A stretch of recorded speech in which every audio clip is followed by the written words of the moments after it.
Welcome to Breathe, a weekly audio podcast presented by Breath of Life.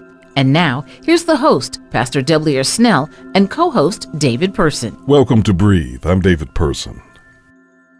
I'm the co-host of this podcast, and as you know, the host is Pastor Snell, Speaker Director of Breath of Life and the Senior Pastor of the Oakwood University Church. Well, Pastor Snell has been away, and so I am holding it down alone for this conversation with author Tyson Bell, the author of the book, My Dad is Cooler Than Your Dad. We had part one of our conversation in the last episode of Breathe. Here's part two. Through the years, I've had conversations that have been very enlightening about the sometimes challenging dynamics that exist between boys and their fathers, fathers and their sons. What have you been able to learn from your personal experience with coming out of a dysfunctional relationship with your dad? I've learned, I think communication is so important. Like my father, who is still living, he's still, when I go home to Rochester, New York, he's still there. And he'll reach out to me. And I'll reach back. I'm not reaching out to him because I'm like, I was here for all these years. You never really reached out to me. So I'll reach out if you reach out. I think communication is so important because if he does reach out, I'll reach out to him and we'll talk. We may go to lunch. And I'm doing that with my son. I'm really I'm listening to him. He talks about stuff that I have no idea what he's talking about. But I'm like, okay, I'll listen to you. We'll go to these games. I'm like, I don't know nothing about no basketball or football, but I'll go with you. And it's the communication. And I'm like, I think my relationship with my father has shown me what not to do. So with him, I know exactly what to do. So that's why there was those times. I've never really been one of those disgruntled, angry that my father was never there. I was like, my grandmother and my mother raised me and they did an amazing job. And I look at that as what not to do, as a lesson. I always tell my students, I said, sometimes you win, and the phrase is sometimes you lose, but I always say sometimes you win and sometimes you learn. So I say you really have to learn from whatever that, disappointment may be. You didn't lose. We never lose. So just learn from that. And that's what I learned from that. That almost, that sounds very familiar. Is that a Nelson Mandela quote or something? I have no idea. But I heard it from somebody. Yeah, I like it though. I should quote somebody. It's somebody's quote. I never lose, I learn. Yeah. I like that. Yeah. I like that. Yeah.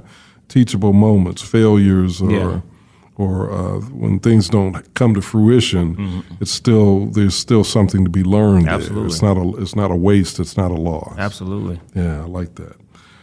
The book that you have written is this a self-published venture? It is not. There is a publishing company called Water Spring Media. Okay. And I think there's a couple Adventist pastors that have used them. Okay. A friend of mine, Dr. Noah Washington, he published his book through them. And there's a lady at my church, Ruth Ann Thompson. She published some books through them as well. So when I was looking for publishers, I just reached, because I didn't know what to do. I was like, I've never done this before. So I reached out to them and sent them the manuscript, and they loved it, and they said, we can work with you. And they've been amazing. They do all the media for you. They put it on Amazon. They put it online.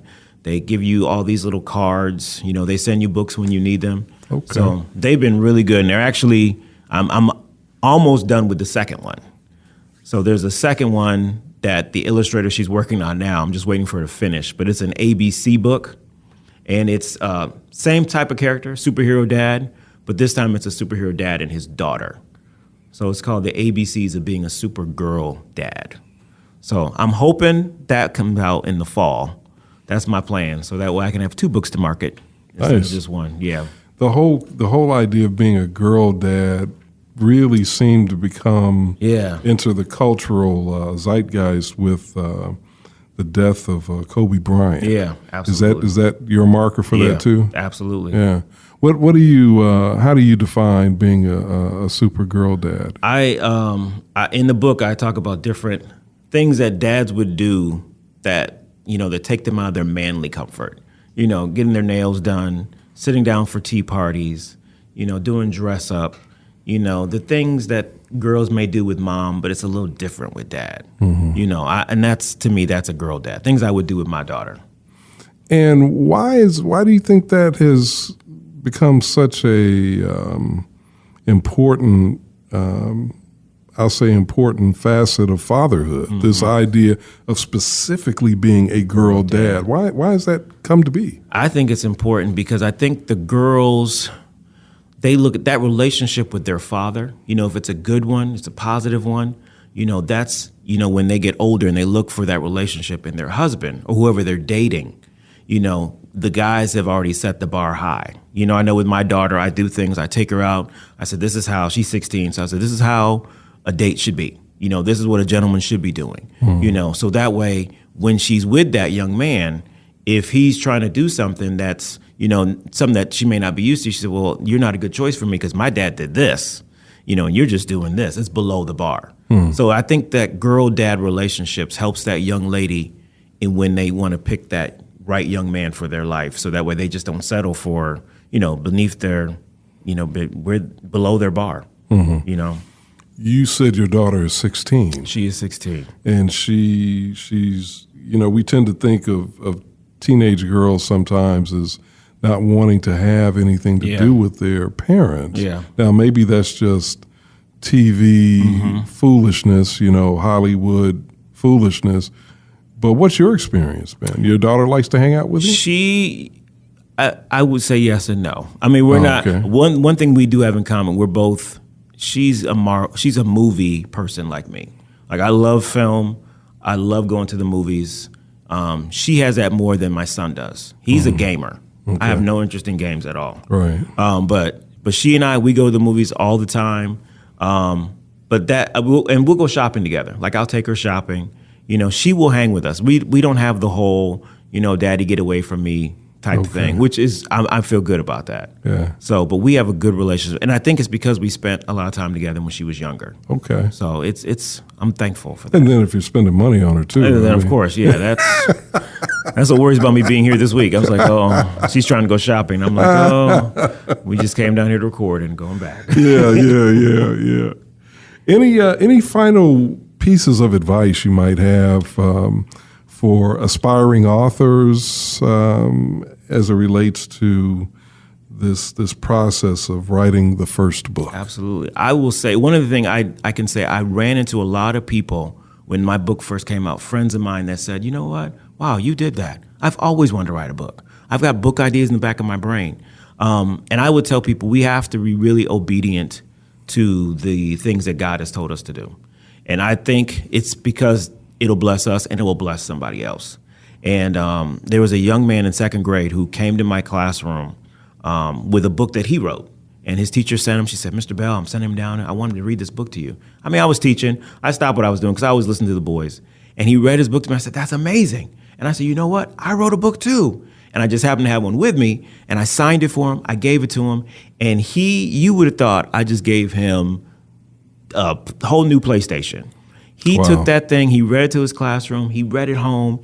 He carried every day to school, his book bag, his lunchbox, and that book every day. Wow. And I said, you know what? If I would not have been obedient and wrote it for him, I said, this young man could grow up and be a famous author. I said, his whole mindset about writing books changed just because of my obedience to what the Holy Spirit told me to do. I can imagine it now. This young man is winning a Pulitzer for some book that he wrote, and he's going to be up there in his acceptance speech saying, I want to thank Mr. Tyson Bell, my third grade teacher, blow my for mind. giving me a signed copy of his book, and that's where the seed was planted. Yeah. Wouldn't that be amazing? That's amazing. That would be amazing. Tyson Bell, teacher and author of the book, My Dad is Cooler Than Your Dad. He's a graduate of Oakwood University, our alma mater. When I say our, I mean not just mine, but Pastor W. Snell's alma mater and Christian Lawson's alma mater. And speaking of Christian, you knew I had to do this, right?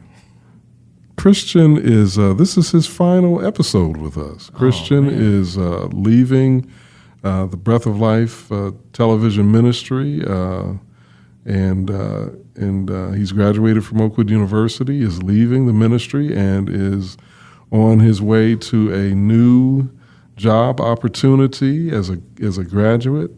I don't know if you want me to say where, so I won't say where, but I'll just say it's a good opportunity, and we're real proud of you, Christian. Do you want to, folks have not heard your voice by and large on this podcast. Do you want to say anything? He's doing the engineering. Yeah. He's trying to make sure that he's got the right mic. Yeah. I just want to say to all the Breathe listeners, thank you so much for just tuning in each week consistently. It has been definitely my honor to really serve in this capacity with the Breath of Life and with the Oakwood University Church. I've learned so much, and being here to really listen in on conversations like these have been phenomenal. I never would have dreamed of this. I prayed for this, but God did more than I ever expected. So I am definitely excited to be announcing that I'll be going to Denver, Colorado to work at the news station there as a broadcast technician there. But I will always keep this Breathe family in my heart and very close to me. I treasure just the opportunities and the investment that people have made into me throughout this journey for sure. So thank you guys so much. Thank you, David, for just being amazing. I mean, you guys don't know how many sessions I've listened to and just and enjoyed and soaked in the moment and really heard the meaningful stories that really impact us all. But then not only just the meaningful stories that impact us all, but being able to wake up and breathe and really experience the gospel being preached in such a contemporary way. That's what it's all about. Awesome. Well said, Christian. Well said. God bless you as you make this transition to Denver, and I know that maybe after you've gotten some other experiences under your belt, you may be coming back here to run this thing, man. Help Pastor Snell run this the broadcast and production side of Breath of Life, man. We're just going to speak that and see what happens, all right? Yes, for sure. And this is not the end. This is only just the beginning of what God has in store for me. He's always ordered my steps, and so I'm excited for this new journey.